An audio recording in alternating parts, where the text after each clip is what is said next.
Okay, I rolled it up in a towel. This is Eve Starr Fiber Arts. This is the next part of my how to take care of your weaving once it's off the loom, how to wash it, and I'm doing my broomstick pleating method that I did on a previous scarf, and I loved it. So as you can see here, I have rolled it up in towels and stood on it until it's just barely damp. There's a little bit of wetness because I'm trying to pleat it. So what I've done is I've just kind of scrunched it up and pulled it together like this, where it doesn't have to be super, precise, because this is a saori weaving project, and we've got all kinds of bumpy stuff going in there. We want our wabi-sabi. So I've got these little ties that are t-shirt yarn, and these have worked really well in the past. So every few inches, I'm just tying it to secure it. Not as tight as it will go, because that would distort it a little bit, but just about to the level that I want it to be. And it's pretty even, like a handful. And now I'm going to start twisting it. And I'm not going to twist the fringe too much, because that's going to be, I'm going to treat that at the end, decide what I want to do, see how it looks when it dries, trim it, and then I might just take little bundles of it, and I'll show you how to do twisted fringe, like a little rope.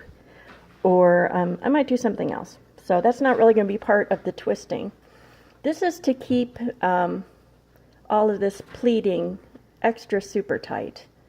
And if you've ever had a broomstick skirt back in the day, it's done very similarly. Let me get it started and I'll show you. Okay, this is the step I talked about. This is like the broomstick skirt back in the day.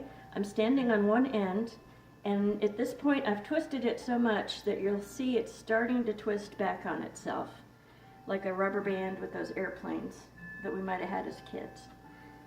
Okay, so I'm going to keep twisting, and see how it just keeps turning. It's going to kind of knot up on itself.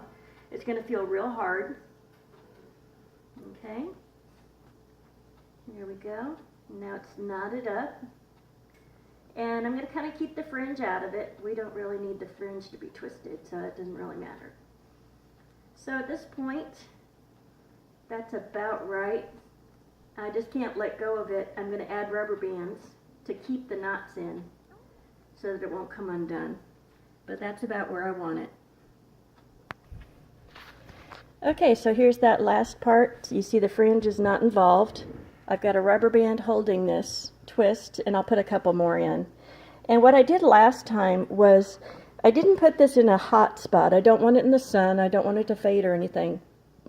But it does need to be warm and dry enough to where it will dry all the way through, because that's going to set up the pleats. And so it'll be that kind of broomstick skirt pleat where it's not perfect. It's just kind of crinkled, scrunchy. And what I did last time as well was I actually put it in the dryer on low for a while, because I kind of wanted to beat it up and fluff it up and get everything to meld together, and that worked extremely well too. So I'm so pleased with that scarf too, and so I wanted to make this one similar. So that's where we are. You see the fringe is not involved. So I'll let that dry, and in my next video I'll show you how it looks, because it's going to take a little while to dry. It might take, as much as 48 hours or so. Once it's dry, I'll show you what we'll do with the fringe and how we'll finish it off. And then I'll show you how I warp my loom with the method my husband came up with. It's perfect. It works every single time. So from my little chalet up here in the mountains, this is Eve Starr Malay in Eve Starr Fiber Arts. And thanks for joining me for this little mini tutorial. See you soon.